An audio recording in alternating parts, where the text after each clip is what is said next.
delightful. Every evening before he began to tell stories, Pa made the bullets for his next day's hunting. Laura and Mary helped him. They brought the big long-handled spoon and the box full of bits of lead and the bullet mold. Then, while he squatted on the hearth and made the bullets, they sat one on each side of him and watched. First, he melted the bits of lead in the big spoon held in the coals. When the lead was melted, he poured it carefully from the spoon into the little hole in the bullet mold. He waited a minute, then he opened the mold, and out dropped a bright new bullet onto the hearth. The bullet was too hot to touch, but it shone so temptingly that sometimes Laura or Mary could not help touching it. Then they burned their fingers, but they did not say anything, because Pa had told them never to touch a new bullet. If they burned their fingers, that was their own fault. They should have minded him. So they put their fingers in their mouths to cool them and watched Pa make more bullets. There would be a shining pile of them on the hearth before Pa stopped. He let them cool, then with his jackknife he trimmed off the little lumps left by the hole in the mold. He gathered up the tiny shavings of lead and saved them carefully to melt again the next time he made bullets. The finished bullets he put into his bullet pouch. This was a little bag which Ma had made beautifully of buckskin from a buck Pa had shot. After the bullets were made, Pa would take his gun down from the wall and clean it. Out in the snowy woods all day, it might have gathered a little dampness, and the inside of the barrel was sure to be dirty from powder smoke. So Pa would take the ramrod from its place under the gun barrel and fasten a piece of clean cloth on its end. He stood the butt of the gun in a pan on the hearth and poured boiling water from the tea kettle into the gun barrel. Then he quickly dropped the ramrod in and rubbed it up and down, while the hot water, blackened with powder smoke, spurted out through the little hole on which the cap was placed when the gun was loaded. Pa kept pouring in more water and washing the gun barrel with the cloth on the ramrod until the water ran out clear. Then the gun was clean. The water must always be boiling so that the heated steel would dry instantly. Then Pa put a clean greased rag on the ramrod, and while the gun barrel was still hot, he greased it well on the inside. With another clean greased cloth, he rubbed it all over outside until every bit of it was oiled and sleek. After that, he rubbed and polished the gun stock until the wood of it was bright and shining too. Now he was ready to load the gun again, and Laura and Mary must help him. Standing straight and tall, holding the long gun upright on its butt, while Laura and Mary stood on either side of him, Pa said, "You watch me now, and tell me if I make a mistake." So they watched very carefully, but he never made a mistake. Laura handed him the smooth, polished cow horn full of gunpowder.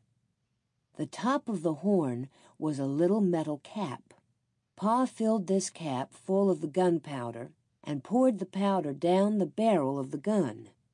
Then he shook the gun a little and tapped the barrel to be sure that all the powder was together in the bottom.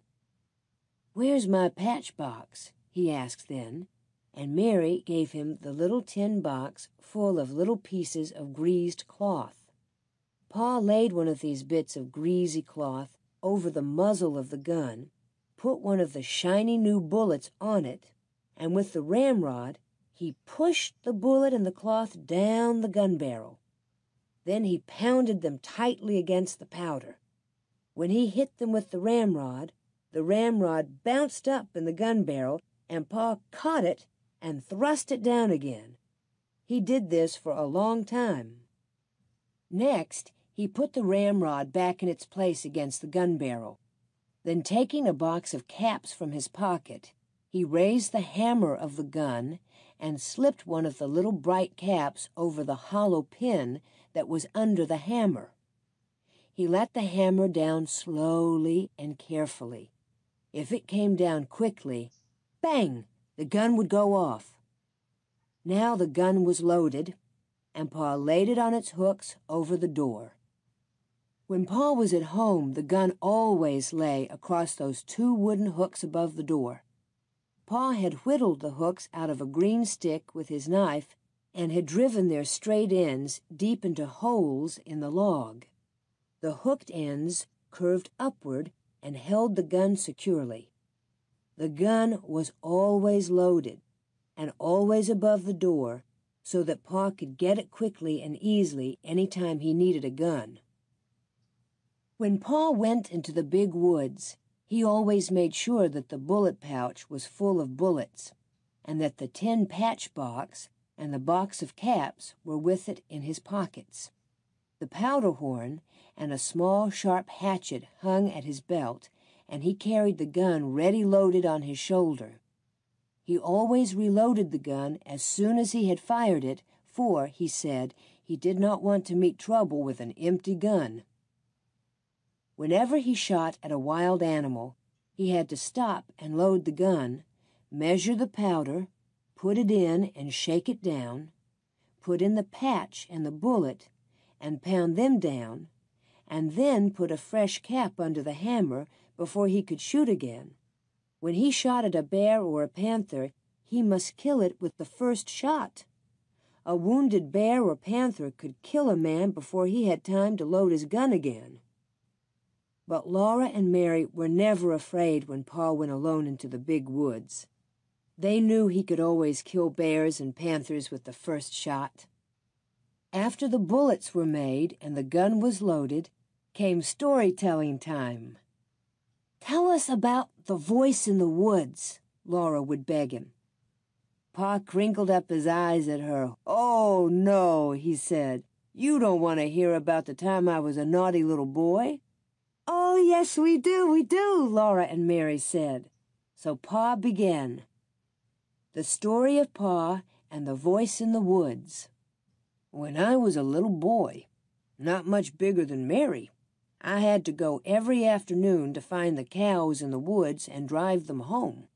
My father told me never to play by the way, but to hurry and bring the cows home before dark, because there were bears and wolves and panthers in the woods. One day I started earlier than usual, so I thought I did not need to hurry. There were so many things to see in the woods that I forgot that dark was coming.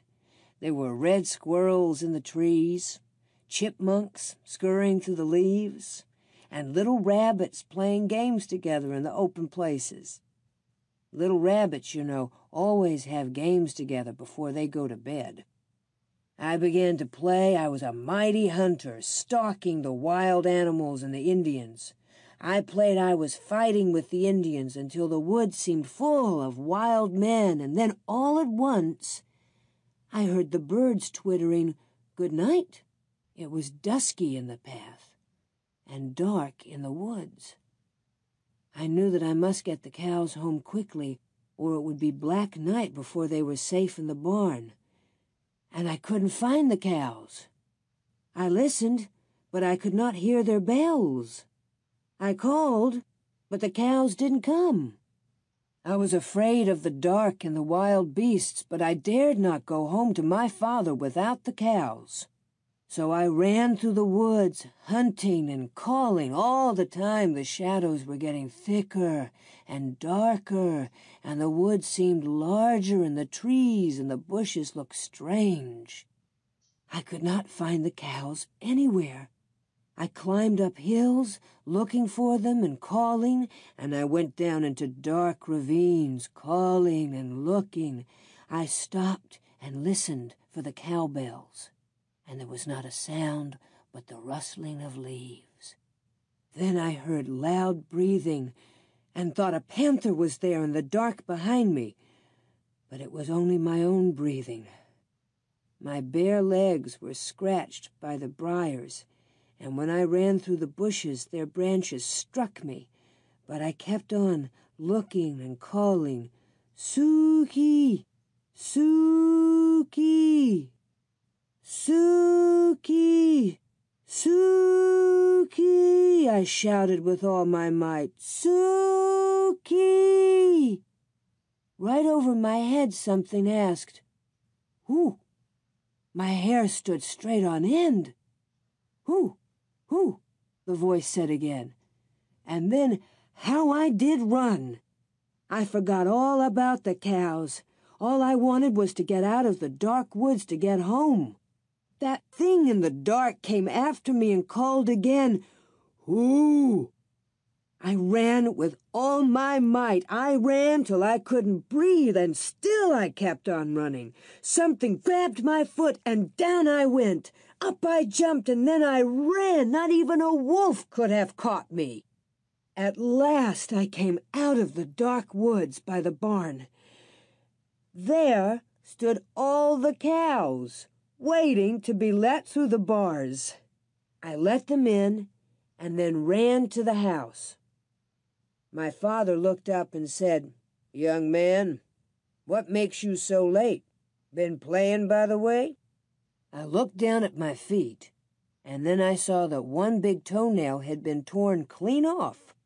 I'd been so scared that I had not felt it hurt till that minute. Pa always stopped telling the story here and waited until Laura said, "Go on, Pa. Please, go on." "Well," Pa said, "then your grandpa went out into the yard and cut a stout switch. And then he came back into the house and gave me a good thrashing so that I would remember to mind him after that. 'A big boy 9 years old is old enough to remember to mind,' he said. 'There's a good reason for what I tell you to do,' he said. 'And if you'll do as you're told, no harm will come to you.'" "Yes, yes, Pa," Laura would say, bouncing up and down on Pa's knee. "And then what did he say?" "He said, 'If you'd obeyed me as you should, you wouldn't have been out in the big woods after dark, and you wouldn't have been scared by a screech owl.'"